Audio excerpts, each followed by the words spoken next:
That's all you pay me for? This is a bit long. Sorry. I work for a contractor doing custodial work for a casino. To preface this, I took this job mainly because it did not involve management in any way. I have worked in management most of my career and was just burnt out. When I started this job, I was made aware by the recruiter assistant, who I will call Amy. She's lovely. That a lot of the people that worked at the site only spoke Spanish and that there may be some difficulties with communication from time to time. This wasn't a problem for me as Amy spoke English and was currently managing the contract because the actual contract manager was on medical leave due to having surgery. I am the kind of person that works very hard mainly because I take pride in my work ethic. As soon as I started, I downloaded Duolingo, an app that is used to teach foreign languages, and began to learn as much Spanish as I could so I could better communicate with my coworkers. I am still learning but know enough to understand my coworkers most of the time. Most of my coworkers are lazy. They are oftentimes on their phones while on the casino floor, huddled in groups, or hiding in the locker rooms to avoid doing the work.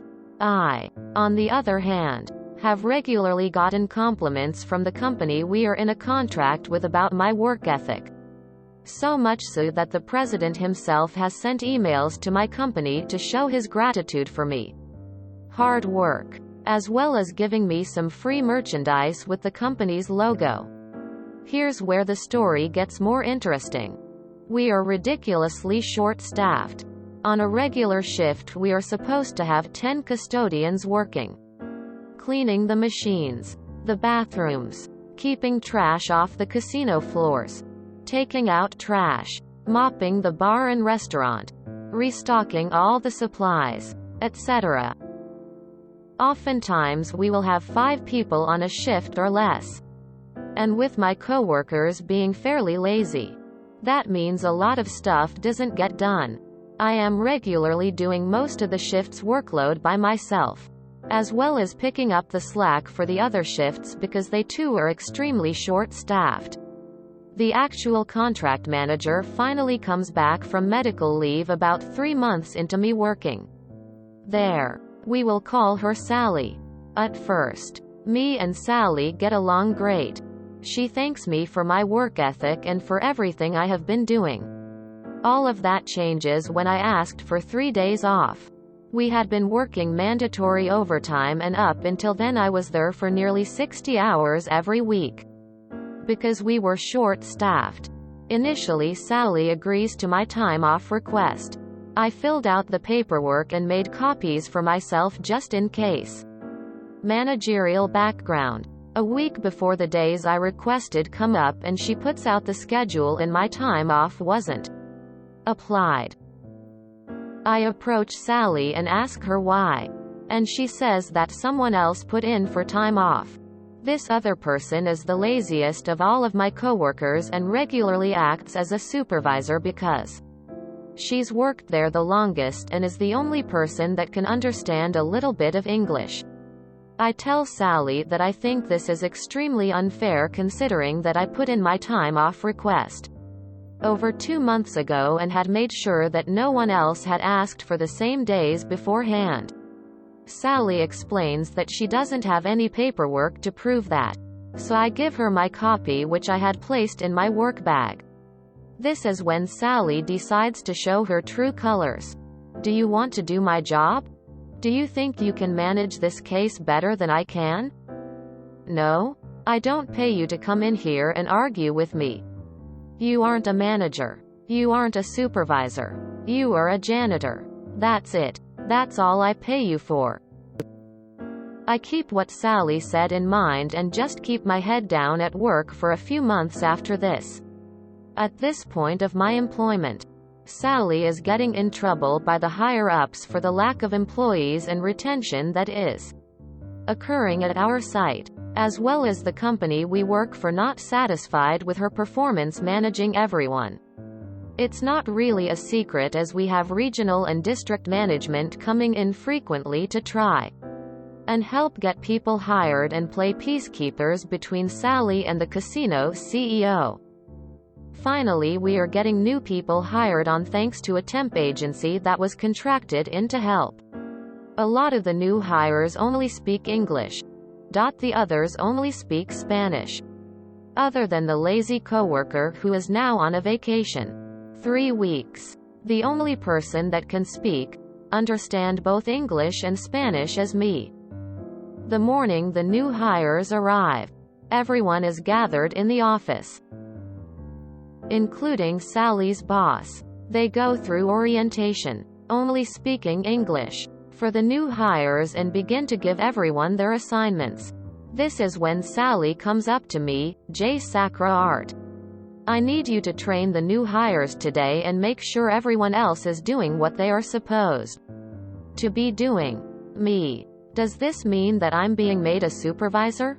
Quote. Sally, who apparently forgot our previous conversation. No. But you're the only one that can speak English and Spanish, and so I need you to make sure everyone's doing what they are scheduled to do.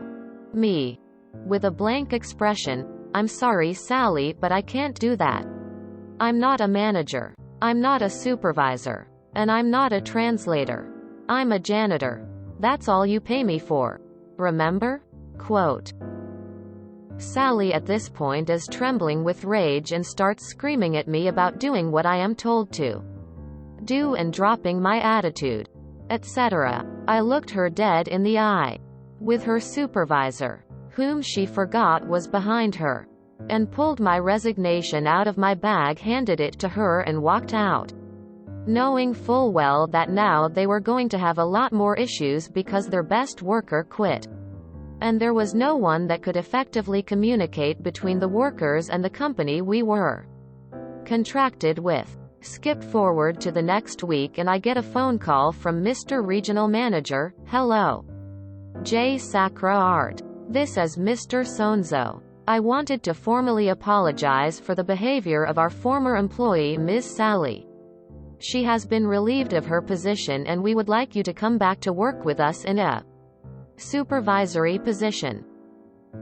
I am now a supervisor, and they are paying for me to take Spanish lessons, which once I complete I am supposed to get a significant raise. Nice. Why do people always assume that a low-end job means you are too stupid or afraid to speak up? It shouldn't be so hard to work with your staff.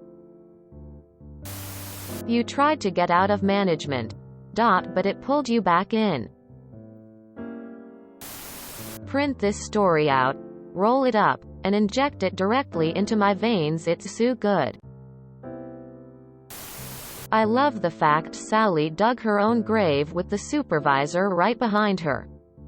Doesn't get much better than that. Awesome for you. I understand. Some days I just want to work without the supervisor BS. Other days I catch up on said duties I forget, like workplace observations. Half the time I don't check my email till halfway through my shift. I don't like the 300 email reply all chains. But I need the 300 email reply all chains in case there's something important there. I get the desire to avoid management positions. I've done it. Didn't like having to be responsible for other people's problems. Now, where I work, I am employee number 3. Still working after 11 years. Company was down to me and one other employee 6 years ago. Today we have 180 employees and hiring new employees every week. I could have gone for an executive or management position had I wanted to, but didn't want the headaches. I'm only responsible for myself. People come to me for help. I do what I can.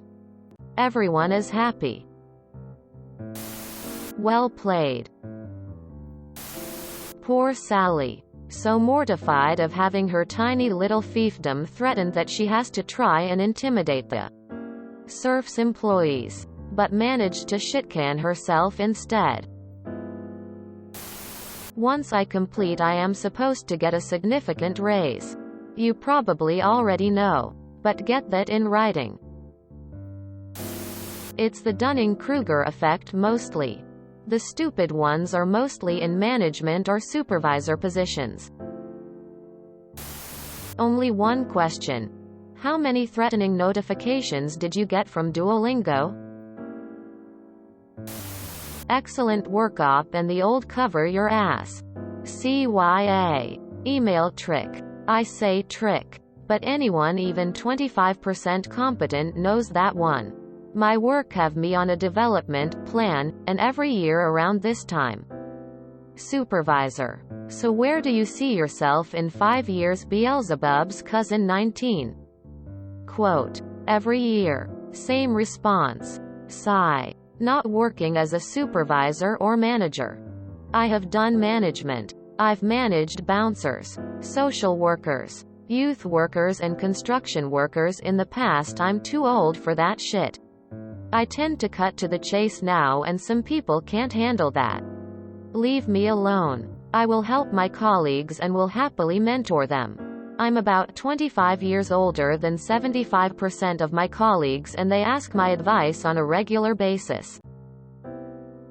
Sorry. I feel I have to get it out. I'm having the same conversation this afternoon with one of our training managers. They have identified a role for me, and I so want to say, what about equal opportunities and offering the role out? But office politics means I have to be all. I'm really flattered about it, but I would like to continue where I am. Thank you for thinking of me. Good.